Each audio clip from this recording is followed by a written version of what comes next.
Do you know the difference between butcher's meat and factory-farmed meat?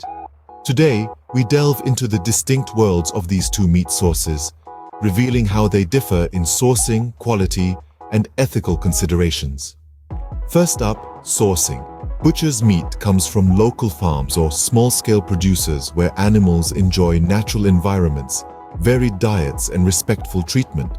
On the contrary, factory-farmed meat originates from large-scale industrial operations that confine animals to limited spaces, with little access to natural light or fresh air. Their diet?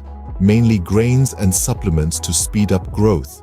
Clearly, the emphasis here is on efficiency and quantity, not animal welfare. Now, let's talk quality.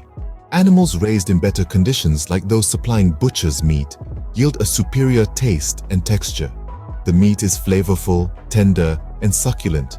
Factory-farmed meat, however, can fall short in the flavor department and often sports a tougher texture.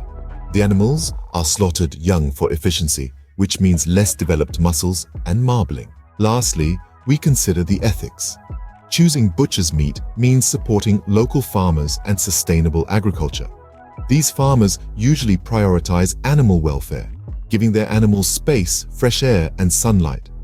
Factory farming, on the other hand, often compromises animal welfare due to cramped, unsanitary, stressful conditions. So, it's clear, the differences between butcher's meat and factory-farmed meat are significant.